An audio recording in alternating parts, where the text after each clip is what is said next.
Seahawks Eagles. Going through what y'all need to know to make some money on this bitch. Alright, so I'm going to try something new and do the picks first, and then I'm going to get into the why and how if you stick around afterwards. So we got a spread of Seahawks favored by 7 and in Philadelphia, and over-under set at 48.5. And I'm going to just warn y'all at the beginning, both these teams are real goofy and shoot themselves in the foot all the time. So you got to be really careful with this. I mean, we've seen, despite the Seahawks being a significantly better team here, it's probably not worth the investment at times. Although we'll get there's some stuff you can do with it for sure. But I'd say in terms of the spread, I would, I mean, very lightly lean the Seahawks -7. But I think you're in a situation here where you're talking about this coming down to the last drive, very likely. At which point, you can do it if you want to. Betting against Carson Wentz has been pretty positive. Expected value going so far this season, but it's not something that I would trust by any means. In terms of the money line, though, I do feel pretty confident the Seahawks are going to win this game. I mean, like I said, they're a lot better, and over under 48.5. So there is weather in this game, but I actually, and I think this is what I'm going to end up doing, is taking the over, because you are just talking about two disastrous defenses versus quarterbacks who are either good or willing to do things that create points. So I would say decent with the over and the Seahawks money line win, but the spread whatever. But I'd be on the Seahawks side. So now if you stick around and go through in detail the two teams and show you how I got to those results. So first thing, yeah, again the weather, it is. There's wind expected, but it actually looks like it's going to be pretty nice in terms of temperature, not too bad anyway. And the wind I've seen in different places, some says it's going to be gusts up to 30 miles an hour. Other side says hover about 10 miles per hour. I've kind of made mistakes about overrating wind before, and just like look at the Packers Jaguars game earlier in the year that just a couple of weeks ago that actually ended up almost going over despite worse weather than this. And quarterbacks like Carson Wentz and Russell Wilson, I actually think can throw the ball in this fine. And the rain should be mostly gone. We saw versus the Browns that the Eagles real committed to the run game. In that, I mean, their first drive was like 10 straight runs or something close to that. But here, I mean, the Browns have a terrible run defense. Seahawks not nearly as bad, so that might have been a game plan thing as well. And that, of course, had torrential downpours, whereas this not even close. So first, we got the Seahawks offense versus the Eagles defense. So offensive line versus defensive line, the first step on the interior. So I have my issues with the Eagles defensive front. I mean, I think at this point it's pretty obvious that they're overrated in terms of the destruction that they cause, at least at this point with their age. But in run defense, they are still legit for sure. And so the Seahawks interior, you got Mike Iupati and Damian Lewis, Ethan Pocic, their center, is back for this game. He had been all right at the beginning of this year. It's just in comparison to how awful he's been recently that I think made it seem like he was playing better than he was. And but yeah, here, I mean, in terms of the push, not a lot. Fletcher Cox, again, he's not nearly as disruptive at this point as his name suggests. But he's still, for sure, a legitimate run defender. And Javon Hargrave's good. I mean, he's pretty actively good. So I don't think, despite the power that Ayupati and Lewis bring, they're not elite. They're not real, crazy pushers. And I don't think they're going to find much traction here. And Ethan Poach is just too weak to move these guys. And there could be some penetration from Malik Jackson as well. So then on the edges, I mean, Dwayne Brown, not a real run pusher to any real extent. And on the other edge, and injuries I should mention. Brandon Shell, starting right tackle for the Seahawks, out, and David Moore, receiver questionable. Those are the important ones. But yeah, on the edges, I mean, the Eagles' edge defenders are really good run defenders. Brandon Graham and Derek Barnett, as well as Vinny Curry and Josh Sweat, their backups, are all legitimately good. And Dwayne Brown, like I said, not a real run defender or run pusher, and Cedric Boy, he was going to play right tackle. Also, I would even go as far as kind of bad run blocker at times. He's not a disaster, but they're not going to find push, and they're going to lose at times too. I mean, like I said, Brandon Graham can set the edge really well.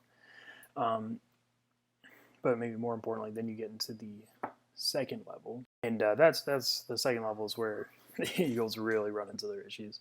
Um, Now they're terrible.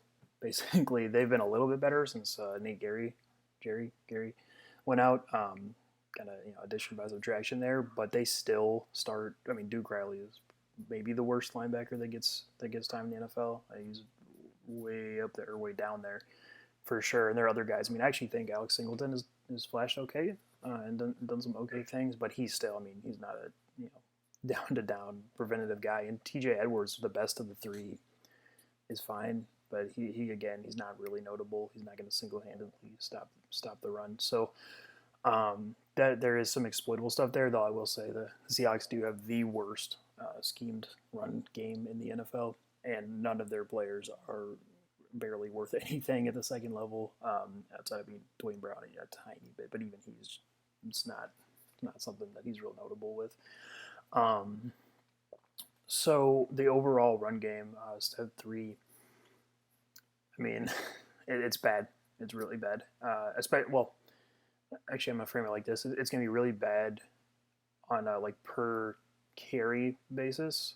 The average, I'm going to get to why it might look better, but they're just not going to find push or traction at the front, and the linebackers going to be for as bad as they are going to be free, and T.J. Edwards and Alex Singleton can make tackles, as well as Jalen Mills being useful in run defense. Actually, I think as a safety, that he's the safety spot he's been playing. But I will say that Chris Carson is physically going to dominate the linebackers of the Eagles. So you're going to see, I mean, at least a few real chunk runs because Chris Carson, again, I don't actually think his vision's very good or anything like that. He stumbles a lot, but as soon as he squares past the line of scrimmage in any form, he can get away from these linebackers, and I think you're going to see that sometimes tonight. So the next step, the fourth step, is going to be the pass rush here. And I mean, it's there, right? But I actually think you're going to run into a situation that, despite the Seahawks offensive line not being the best, there's not going to be a whole lot of clean pressure. Brandon Graham and Fletcher Cox were really overrated as disruptive pass rushers. They both can push the pocket decently, especially Brandon Graham versus weaker tackles. But here, I mean, Dwayne Brown is just better than any of the defensive ends that they have. And on the other side, Cedric Boy, he's not good. And you'll see, I mean, he's going to give up some stuff here, especially to Brandon Graham and Vinny Curry, who I think is still a legitimate pass rusher. But his issues are more with like speedy, quick rushers, and the Eagles just throw out a bunch of power guys. So I'm not necessarily worried. Maybe Josh Sweat a little bit is closer to what gives him issues, but I don't want to overrate him. Like, Cedric Boyd's not good. He can give up stuff, but it's not going to be maybe as bad as it sounds, I suspect. And on the interior, like I said, the guards also bad in pass protection. Mike Iupati and Damian Lewis can really lose notably, but the Eagles aren't necessarily a team because they also fall into that camp of being more vulnerable versus like quicker guys. And that's not Fletcher Cox, it's not Javon Hargrave, but it is Malik Jackson. So you're going to see some stuff from him too. It's just with the Eagles rotation, I just don't think you're going to see a ton of pass rush, but it's there. It's not nothing. So then you talk about the receivers versus the secondary, and here so this is interesting. So Tyler Lockett and DK Metcalf, I can tell you, they're neither the reason. So obviously they're good, right? They put up a ton of production, but it's not because they're traditionally good receivers, which I think gets lost a lot of times. There's reasons that the Seahawks struggle to score points in certain games because neither of them, especially I'll start with Lockett here, are really. He's not a great route runner. He's not great at finding space. It can seem like that, but the reason he's so great is it's really two things. It's one, that guy knows exactly when to cut off routes in terms of like the plays breaking down and just go run to space, and he's really quick and he's really fast. Like I said, as a basic route runner and like adjusting to the defense during a set play, he's a lot closer to like Christian Kirk. But the second he decides it's go time, that guy's, he's awesome. He moves so quickly and he finds space like down the field, like I said, on a broken play better than maybe anybody. And and the other reason that he's so incredible is I think he probably is the best receiver in terms of tracking the ball in the air and adjusting to it while staying in bounds. His sideline catches are nuts. And DK Metcalf actually runs into similar issues in sort of the initial route tree where he doesn't actually separate very well. He's not awful. I actually think he's better than Lockett, but he's not great. But he is, again, over time, he's so fast and he's so big and he has no problem using physicality that he just is going to be open over the course of a play. And here, and the Eagles secondary is awful, right? Darius Slay falls into the Patrick Peterson, Xavier Rhodes camp of these like bigger, at times what looked like shutdown press corners that at this point are a lot closer to mediocre and struggle with agility. And Vontae Maddox is bad, the other Eagles corner, and Nicole Roby-Coleman is, if you want to say bad, I'm fine with it. Maybe more mediocre, but neither of them can prevent receivers from being open. So despite how kind of I think the Seahawks receivers are initially getting open here, they're still going to be able to. I think Darius Slay is probably going to shadow DK Metcalf, and actually I think that could limit DK Metcalf some, but he could still use 4 for 80 plus just from long catches. He's going to be open over time, and like I said, the Eagles cannot guard Tyler Lockett by any means in this game. And also David Moore, Seahawks slot receiver, good player, and he's good enough to be open pretty frequently in this game too. So then you talk about the Carson Wentz versus interacting with the defense. The next step here, or sorry, not Carson Wentz, Russell Wilson, of course. And again, Russell Wilson's going to kill them, right? So Russell Wilson, he just being willing to throw and being so good at throwing deep balls versus the secondary is just going to lead to a ton of success. Tyler Lockett, like I said, is not going to be covered, especially for any meaningful amount of time. Neither is DK Metcalf. And this Eagles safeties, I actually think Jalen Mills he's better as a safety in that corner for sure. But still, you need versus Russell Wilson, you need a Kevin Byard, a Harrison Smith, someone like that to really matter. And the Eagles definitely don't have that. Ryan McLeod just doesn't do anything, really. And when you give Russell Wilson open receivers over time and a pass rush that's not dominant, like he is really good about mitigating, kind of dirty rushes, where there's like hands or there's like angles, that type of stuff. And here, that's all the Eagles have, I would generally say. And while it's notable, actually, I would definitely expect some sacks in this game just from Russell doing his thing. He's going to create so many plays, and the way the Eagles rush is going to create lanes for him to exploit, whether it's running or just moving, to more space in the pocket and finding space downfield. And he's going to be able to find spots down the field, certainly. So the next step, the overall pass game. Like I said, it's going to be really explosive. It's going to be a return to what the Seahawks were like at the beginning of the year. Like the wind, if it does pick up, could prevent that a little bit. But even then, I don't want to overrate just wind because the rest of the circumstances don't seem so bad. And yeah, the Eagles cannot cover Tyler Lockett and DK Metcalf over the period of time, and they are not going to be able to rush in a way that actually prevents Russell Wilson from finding them. Like I said, once or twice, I don't think that the Seahawks pass games will be super consistent. Not that it ever is, but here especially, because then you do get into issues with the pass rush and the receivers not separating it instantly. But they're going to be really good over a period of time. So, and then in the red zone, Russell Wilson's very good in the red zone. He can make dumb mistakes. Obviously, the Buda Baker play was because of an awful the Buda Baker DK Metcalf play, where DK Metcalf chased him down, was because of an awful Russell Wilson throw. but he's still overall very good. There's a reason, he throws 4 touchdown passes a game at times, and here that's going to show up again.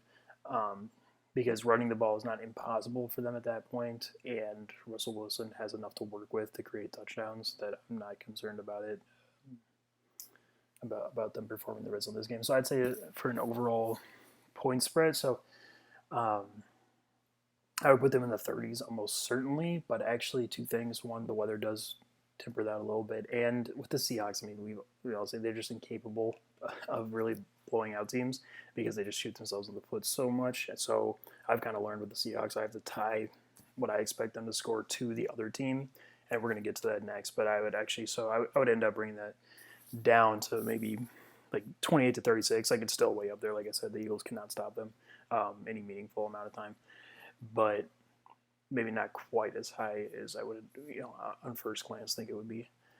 So then we got the Eagles offense versus the Seahawks defense. So injuries, nothing on the Seahawks side except for DJ Reed, who actually been playing well. He's third or fourth corner, depending on how you look at it. He's questionable. I'm not sure if he's going to play or not. And on the Eagles side, Jason Peters questionable. Lane Johnson, their starting right tackle, and Suo Peta has been playing a little bit at guard. Both put on IR this week. So you're looking likely at a starting O-line. I think Jason Peters is going to play. So I think you're looking at a starting O-line of Jordan Mailata, left tackle, Isaac Seumalo, left guard, Jason Kelsey, center, Jason Peters, right guard, or if he doesn't play, Nate Herbig, and Matt Pryor, they said, is going to start at right tackle. So first step, we talk about the offensive line versus the defensive line in the run game, and on the interior, I mean, I don't think there's going to be much push there. Again, the Eagles, they are a little bit dependent on push up front. Their scheme's not great, and here, I mean, Seumalo is for real. He's a good guard, but he's not great. And Jason Peters has showed his age this year for sure, especially at guard. He just doesn't look quite as comfortable. And Jason Kelsey, I think really, really good. I know we're going to get to his impact, but in terms of just at the line of scrimmage, not crazy. And the Seahawks defensive tackles, not bad. Jaron Reed, Poona Ford, both reasonable to maybe a little bit better than that, especially I think in this game. And Damon Harrison making his return. He's been in a couple weeks just, from the off season is still strong at the point of attack. And so I don't think you're going to see a whole lot of movement on the line of scrimmage, at least in the interior. And on the edges, I mean, Jordan Mailata is not a good run blocker. And Matt Pryor, I mean, he can push some because of his, kind of strong guard background, but he also is nothing really notable. And the Seahawks defensive ends, not awful in the run game. I wouldn't, say they're great, but I actually think between their defensive ends, LJ Collier, Benson Mayowa, and Carlos Dunlap, they can play the run okay, especially the first two. Carlos Dunlap is more just okay. But I think in this case, they can hold the edge. Maybe even a little bit better than recently. Like I said, the Eagles tackles not good run blockers. So then you talk about the second level. So Seahawks linebackers still absolutely fantastic, especially in the run game. KJ Wright and Bobby Wagner, really, really, really good. And Jordan Brooks, maybe a little disappointing for a first-round pick, but I don't think he's awful. I think he's okay, and he's not maybe as prone to getting super out of position as some of the other rookie linebackers and Patrick Queen are. But he still can be. But here I don't actually think it's going to be a big deal, like I say, because in terms of second level impact, I mean, Jason Kelsey's the best center in the game in terms of that. But here, his impact, I think, is going to be a little bit limited. Like I say, he's not going to be just shooting off the line of scrimmage clean all the time. And Bobby Wagner, KJ Wright, they're both really good. It's hard for him to block both of them in space. Maybe impossible, some would say. And the rest of the Eagles' offensive line are just not built to matter at the second level, especially in this game. And Jamal Adams notably useful here too. And I actually think even Ugo Amadi is actually an okay run defending slot corner for the Seahawks if they play him. Like I said, it's either him or DJ Reed in the slot to be determined. So then the overall run game, I mean,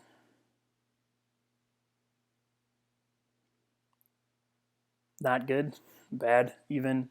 You just look like where are their advantages, right? Their scheme doesn't create yards really. Miles Sanders does not create yards as a running back. He can use space because he's fast, but he doesn't add yards really. And their offensive line just doesn't create advantages given all their injuries. Who's actually going to be playing in this game? So it's going to be bad. And I would be worried about them moving the ball with any modicum of consistency in that regard.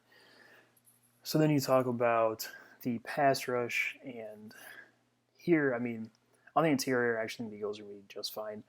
Putting forward Jarran Reed is the more notable of the two in terms of pass rush, but he's nothing special. And actually, Jason Kelsey, very good. Pass blocker at center, and Jason Peters, nice. I actually like both of them. Jason Peters had some goofy issues at times this year, but here I don't think that's necessarily going to show too much. Well, it's a little bit possible. On the edges, though, I mean, Jordan Mailata I like as a pass blocker, especially given his circumstances as a seventh-round rugby player from a couple of years ago. But he's not perfect by any means, and over 3 to 4 seconds, he really can notably start to have issues kind of maintaining his blocks. And Matt Pryor was already a bad pass blocker at guard, and he is a borderline disaster at tackle. So for as kind of whatever as I think the Seahawks pass rushers are, I mean, I know Carlos Dunlap looked better in the Cardinals game, but Kyler Murray, I mean, he helps that just the way he plays creates sacks. And Carlos Dunlap, I don't want to overreact because he was really mediocre on the Bengals to start the year. But he can beat Matt Pryor for sure. I mean, that's the more important point. Even their other guys, I mean, Benson Mayoa too, and even Alden Robinson, I've seen some okay things from all of them. Can beat Matt Pryor, and over time they can beat Jordan Mailata too. So there's going to be edge rush in this game, which is weird to say for a Seahawks team that is awful generally in that regard. But here I actually think they're going to not be nothing, and especially Carson Wentz holds the ball a long time too, which is going to allow that to happen. And don't want to skip over Jamal Adams, best pass rusher on the team.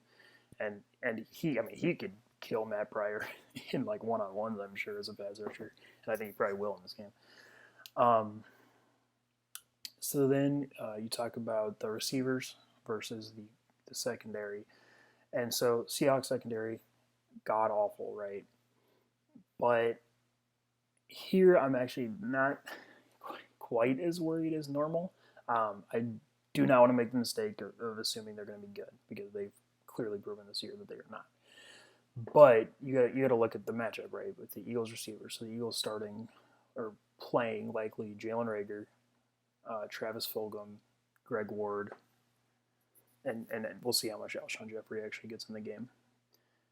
None of them, especially the first three, create separation at any meaningful level.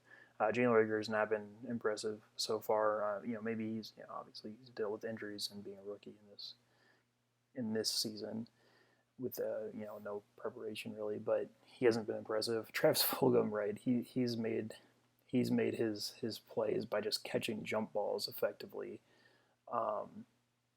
He's not a disaster as a receiver getting open, but he's nowhere near the level required to really drive offense. And Greg Ward too. I mean, Greg Ward's awful,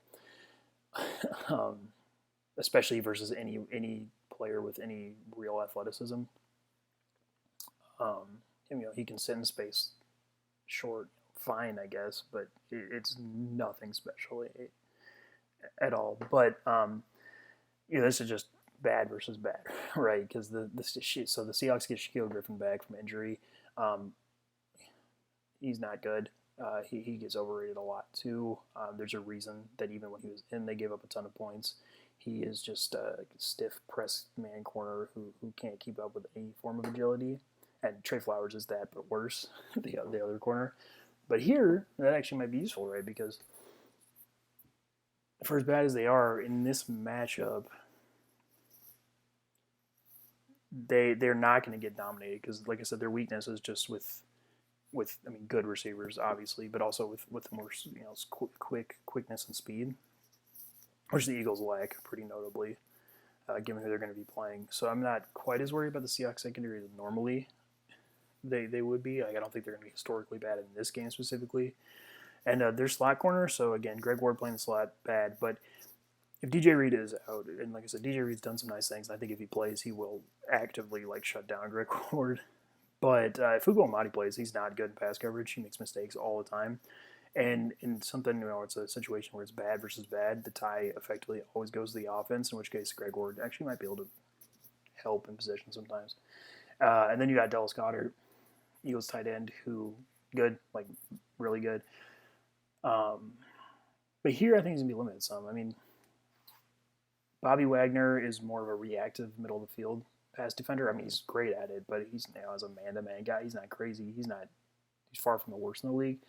But I think you're more going to get Jamal Adams there, and also Jamal Adams gets into situations of man coverage that he cannot handle, like Julian Edelman early in the year. Dallas Goedert, of course, though, not Julian Edelman or that type of receiver at all. So I think Jamal Adams can limit Dallas Goedert to a point. Again, though, he's not going to be in man coverage all that much. They just move him around, and he's not good enough to actually stop Dallas Goedert in pass coverage from being open at times. So Goedert's going to be useful, but he's not something constant. So you talk about Carson Wentz versus the defense, the next step, and Carson Wentz obviously been really, really awful this year.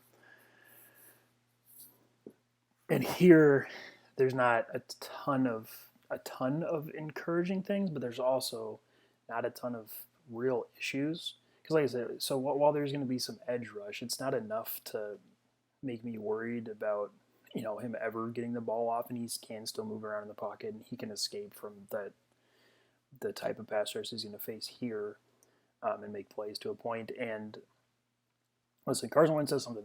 Maybe the most important thing a quarterback can do, or one of them, is just being willing to throw the ball down the field. And he is still playing a historically bad pass defense, right? Now, like I said, I think they're going to be a lot better than they've been in the past in this game, but I don't think they're not going to be perfect. They're not going to be shut down. They're just going to be not quite as bad. And so Carson Wentz is going to be able to find plays down the field at points. It's not something consistent. I mean, we've seen he's struggled a ton this year, but he's going to be able to find some plays down the field.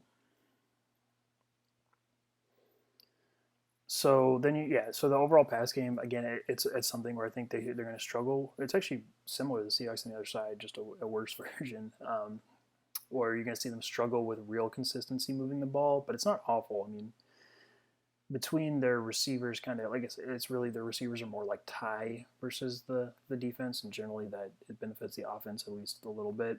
And between them and Dallas Goedert, they're going to be able to find space to move the ball. It's not going to be anything crazy, but I don't think it's going to be a disaster. And again, with him just being willing to throw the ball downfield, it's entirely possible that he finds big plays in this game. Seahawks are bad downfield, and it's entirely possible. Now, there's definitely interception danger because Quandre Diggs is, while he has play-to-play consistency issues in terms of making mistakes, he does react to the ball well, and I think he is a dangerous deep safety. So, and then in the red zone, Carson Wentz is good in the red zone. He just because he understands the situation a lot more than other quarterbacks, and actually tries to score touchdowns instead of being willing to throw it short of the end zone. He's going to struggle with the weapons here, but Seahawks defense, again, not really that good. I don't think rushing is impossible in that part of the field. And between Goddard and even Alshon Jeffrey, if he gets in down there, I think they could find space to score some touchdowns. I don't think it's impossible by any means. So I would put their point spread at. So I say like 13-20, but that even just saying it now, that feels a little bit low just because of how the Seahawks play. Now it's possible. I mean, again, the Eagles are just comically inept at offense at times, but I don't know that that's going to come through here. And I think they're going to have to throw the ball late in the game, which is why, like I said at the beginning of the video, I think with these spreads, the over/under in the spread, you're just talking about with the Eagles down in the fourth quarter, do they come back or not? I mean, we saw earlier in the season back-to-back games, right, versus the Steelers and Eagles, where they had identical scenarios basically to cover spread late in the game, and in one they did, and one they didn't, and that's what you're going to see here. And I don't think that's worth betting on because you just don't know. They're just too goofy, but it's entirely possible. And I think that either way, like I said, I think the over is where I end up here because I don't think the weather's quite as bad as maybe what's pushing the over down a little bit, and both the teams can throw the ball. So that's where I would land. Seahawks winning over 48.5 are both good. Okay, they're not my favorites of the week or anything like that. And then Seahawks -7, but that's not really touchable.